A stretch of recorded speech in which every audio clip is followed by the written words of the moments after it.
welcome to a new video on the channel, and welcome to the Goodwood Festival of Speed 2024. Now I'm going to do a video of kind of just my highlights on my favourite vehicles from the show, and this is probably on the top, or the top of top 10, or very close. It's the Half11 from OILSTAINLAB. I've seen this a lot on the internet. It's kind of half a formula car, some really creative CAD generated exhausts, an LS engine, and a tub from a 911. So it looks really cool, and there's a lot of interesting engineering and craftsmanship about it. So let's take a look around and see what else we can see that I can put on my top 10. Okay, I know I just said it was going to be 10, but it looks like it's going to be 20 because there's so much good stuff here. First up at number 20 is the Ford Mustang GTD, and that doesn't mean diesel, it means Grand Touring Daytona. This is pretty impressive, lots of race-inspired elements to it, lovely carbon bonnet there.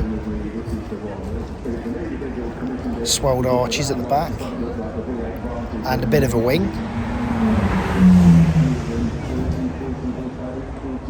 It's got a 5.2 litre V8 with an 8-speed double-clutch transmission. I think it's going to be £315,000 in the UK, but it looks a damn sight better than the awful new Capri. Number 19, I've got the rather amazing Zinga Vmax.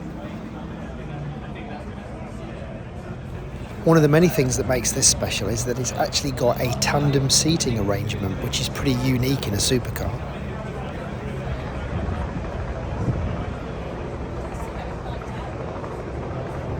It's amazing how well designed and finished these low volume production cars are these days, with the new amazing production methods that are available to them.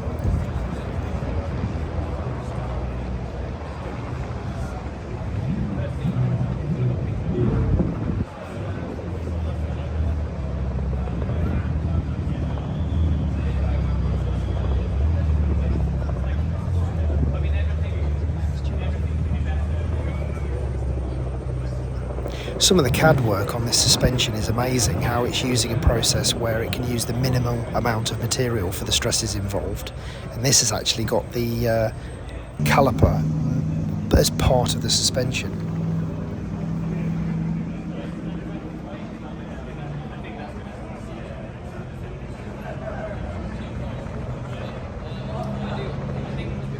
Yeah, it's an impressive looking thing. I think it's even more impressive underneath the skin. Now, I'm just going to say at this point that I wouldn't necessarily put these cars in this order outside of the show, but this is just how it felt on the day.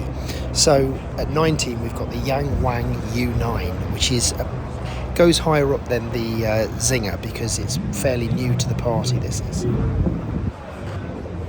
So, this is the car that you've probably seen on Top Gear YouTube, where it can actually do little jumps, which is...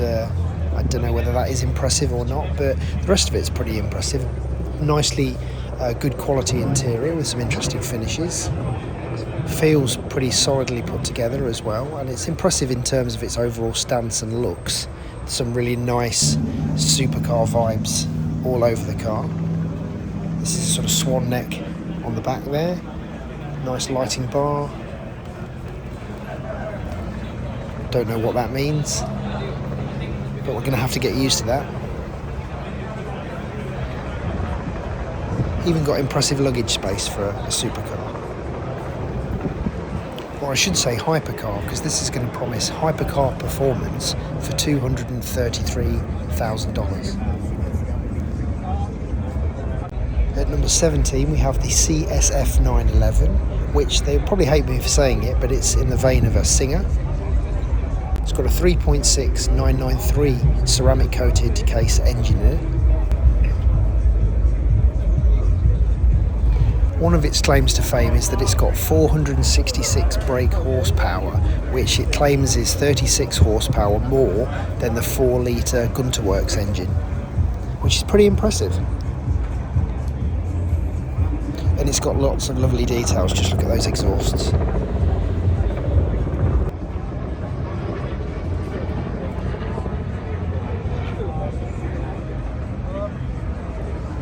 Yep, I'd definitely love to take this one home. Next up at number 16 is Matt Armstrong's 720S McLaren. Leicester's finest, one of my favourite YouTubers, and it looks pretty impressive in the flesh, a good level of finish, so well done, Matt.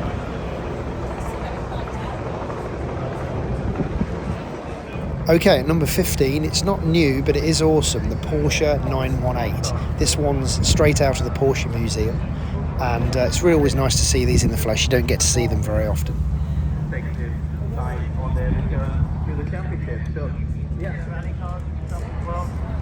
It's really hard to believe that these are 10 years old.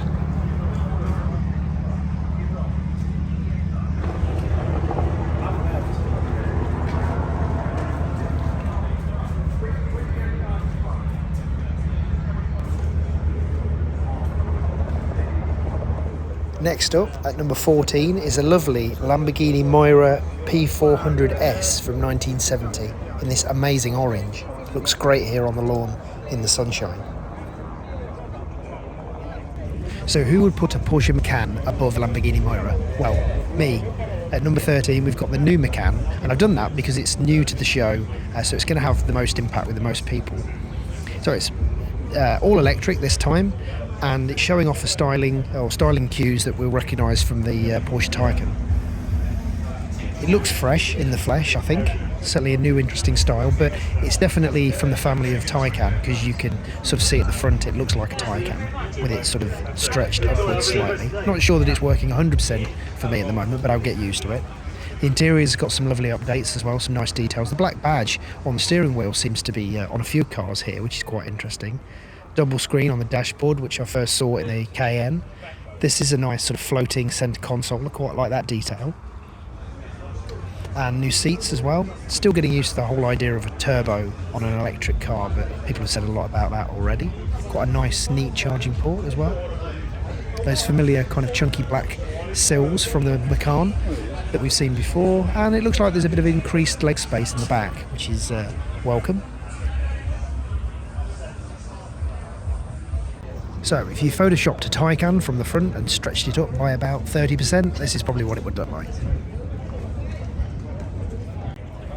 Next up at number 12, we've got a Lamborghini Countach, and not just any Lamborghini Countach, it's an LP400 Periscopo from 1975. It's great to see this really early clean look of the Lamborghini Countach. You don't see many of these. A lot were converted to look like later cars, but a lot are now being converted back. There's the Periscope. It's got a lovely clean look to it, and it's nice to see them coming out to shows again. What a lovely early version of this particular design. It looks so clean and simple before it gets really fussy on the anniversary editions. Now, who would put anything above the Lamborghini Countach Periscopo? But at number 11, just for the show, we've got the Alpine A290, which is new to the party, so that's why it's got more impact at the show. It's an electric version of the Renault 5, and this is the Alpine version. So it's got lots of little Alpine cues that we'll notice, as well as the badge and the sort of integrated fog lights on the front. Lots of carbon details.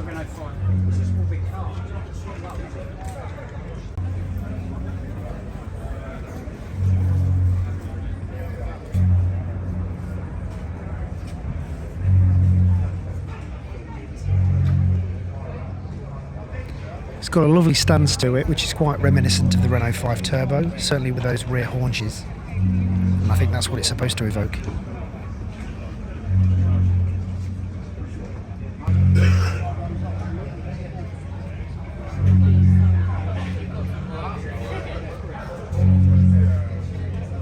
So also at 11, we've got the Renault 5 version of that car.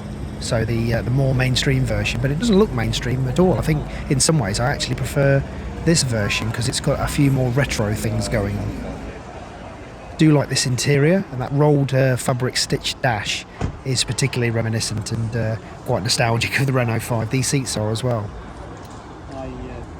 Some lovely details across the back with the Renault 5 badge, how they've done that, how they've treated that, and the lights as well, and that continues into the light bar. Yeah, very nice. Okay, we're finally into the top 10. So at number 10, we've got the Morgan Midsummer, concept car that's been developed with Pininfarina. And you've probably seen this on the Top Gear website and Top Gear YouTube as well. It's got some beautiful details on it. I love some of how they've simplified some of the more traditional details and evoked kind of some of the. I think there's quite a lot of details on it that sort of evoke salt flat racers and maybe Bentleys and Bugattis, the sort of speed versions of those. Particularly these wheels, they look like sort of Bugatti and something you find on a salt flat racer. I do like those. Again, they've leaned into the craftsmanship as well on the interior, so you can see lots of kind of beautiful exposed wood and a very retro painted dash, but a lovely balance of modern and new, and it's all very sculptural as well, which is pretty neat. Morgan described it as a limited run celebration of coach building. The dashboard top has 126 layers of teak, and the door tops have 120 layers of teak, so it's pretty exquisite. Just the exposed teak sections take 30 hours to prepare. At number 9 on the McLaren stand, we've got the McLaren F1 MSO. The MSO department at McLaren can not only offer obviously repairs in paint and carbon fibre, but also upgrades as well to your McLaren F1. So it's like a total care package for McLaren F1 owners. And as you can see here, there's some beautiful little extra details that they've added to this McLaren road car.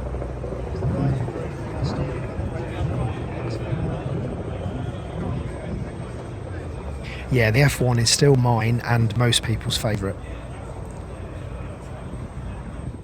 At number 8, we've got Bentley's new Continental GT. I think this is the first time it's been shown to the public. It looks very similar, but there's some beautiful little details. The way the bonnet swoops away at the front and those new headlights look really purposeful, imposing. Beautiful finish on this as well. One of the things that's lovely about Bentley is you can't always expect that a sort of high quality uber luxury car does have a level of fit and finish, but as you can see from this car, I think Bentley set the standards for the entire industry in terms of the interior. This is absolutely bulletproof in here, and the quality of the materials and the smells and the level of fit and finish is just absolutely outstanding. I don't think I've been in a car that has a better interior than a Bentley, and it looks like this new one has just moved it up another level.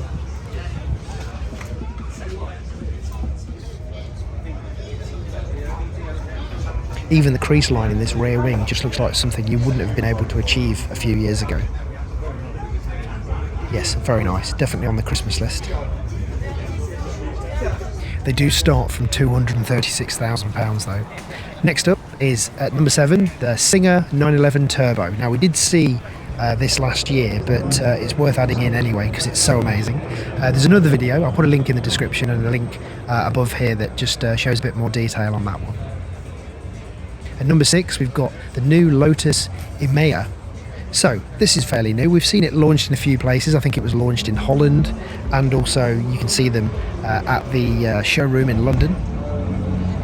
But it looks very similar to the Lotus Electra, but it's just a little bit lower in stance, and that's not a bad thing because I do think the Electra does look pretty cool, as you've seen in a previous video. I'll put a link there as well. Again, I think it's definitely a Taycan rival. The level of quality and finish is fantastic. I think it's got a really nice look to it, particularly at the back, just like the Electra has as well. It's certainly expensive, so not unlike the Taycan. This one here is £185,000 with options, which it is an R, but that's a heck of a lot of money. But the EMEA does start at £94,950 for the base model, then rising with the S to £107,450, and then this top of the range R starts at £129,950. So this one must have about £50,000 worth of options, but with the R you have got 905 brake horsepower, so yeah, it's a pretty potent thing. Lovely carbon detail there. And of course you've got the carved by air and porosity going on, just like you have with the other models in the range. And these are a couple of nice ones as well. This is a beautiful colour, a lovely kind of greenish grey, and a lovely red as well.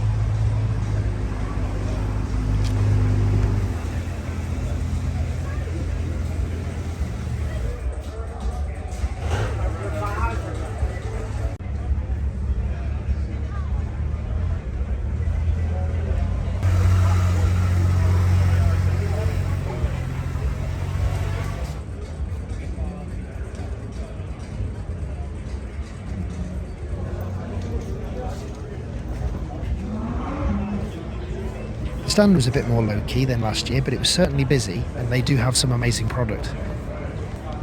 At number 5, we have MG's EXE 181, which is a nod to Sterling Moss's 1957 Salt Flats Land Speed record car.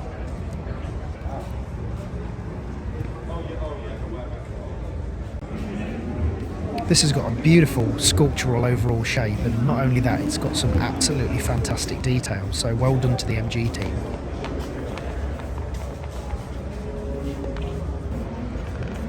Love this flash of colour inside this fend. Love these wheels, it looks like Daniel Simon's work, or Blade Runner, or Tron Legacy, or something like that.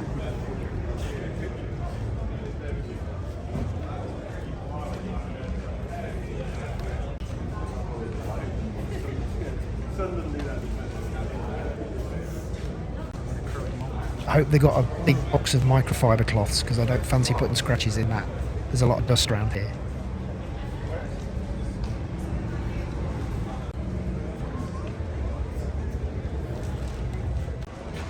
This is a lovely timeline presentation of from 1957 through to showing the new concept car visualised up onto the salt flats.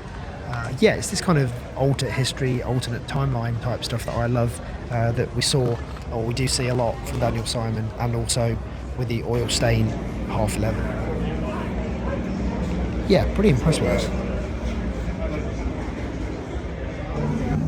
Next up at number 5, we've got the Lanzanti 935. Now I think Lanzanti kind of made a name for themselves by looking after McLaren F1 customers and making road-going versions of the McLaren F1 GTRs. But they also do that with a lot of other stuff now, and here they've got, a few years ago, 2 or 3 years ago, they made Porsche made the new 935, and Lanzanti are giving it their road car treatment, so you can now take this on the road, and they've also given it a snoot nose as well. So that's pretty impressive. So yeah, I really like this.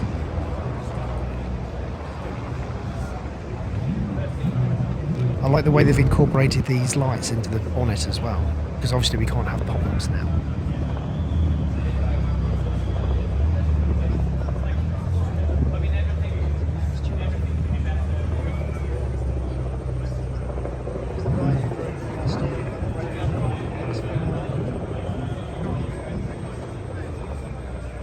These sort of 3D printed or titanium exhausts seem to be the thing. We just saw those on that CSF. So yeah, whatever you've got that's only for the track, they seem to be able to make it to go on the road. They've got some really impressive other stuff here as well, Sennas and the Senna GTRs, and of course the Tag Turbo as well, which I do love this livery, and those wheels are absolutely to die for. And who doesn't love an exploded pre-production version?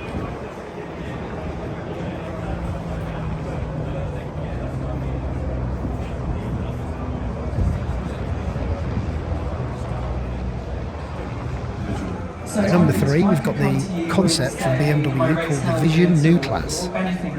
Again, this is nice. You can tell it's a concept by all the clean surfaces, but that kind of stuff is making it into production these days. Some beautiful details in the headlamps. I love the kind of satin finish that they've got on there as well.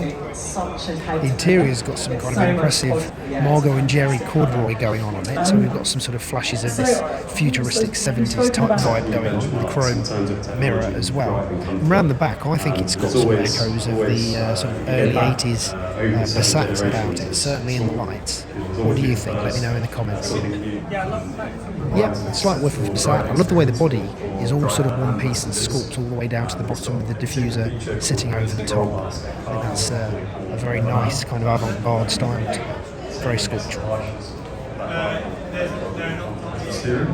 And as designers do love a little bit of a speckle finish. Now this one came out of nowhere, the Genesis Magma. I didn't expect this from Genesis. They tend to make fairly Bentley looking SUVs, but this is a whole different ballgame. It's got some absolutely fantastic surfacing and details on it. So let's have a look through some of the details. So a bit reminiscent of Lotus. It's quite nice, this light bar, and how it sort of curves away into an elliptical shape. These wheels are a work of art.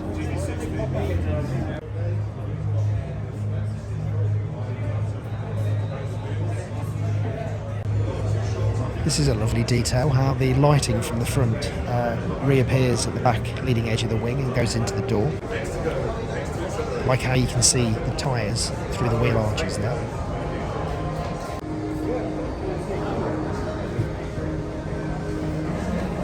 The whole kind of light signature that forms the edge of the grills as well as the headlamp shape is quite a nice detail. And it's quite nice how the light bar goes inside and outside the bodywork at the back.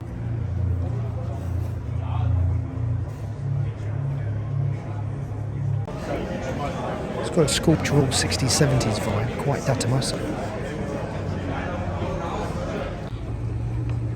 Okay, yes, it is at number 1. I did mention it at the start. I do love the OILSTAINLABS Half11. Seen this a lot on the internet over the last couple of years, appearing in different places, and they did a drive across America in it, which was quite a cinematic event, worth watching on YouTube if you can find it.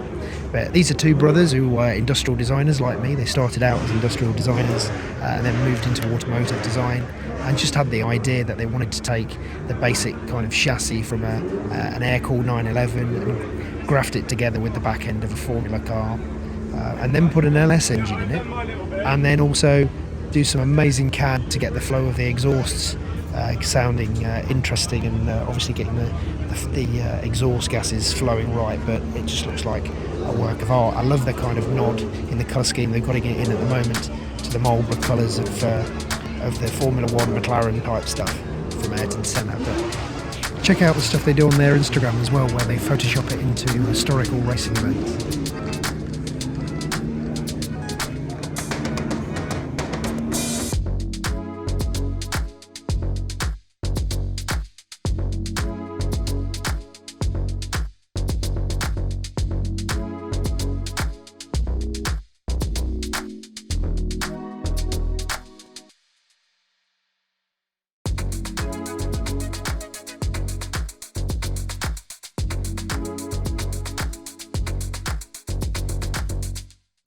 So that's about it for this video. I hope you enjoyed my cars that I found most interesting here at the Goodwood Festival of Speed 2024.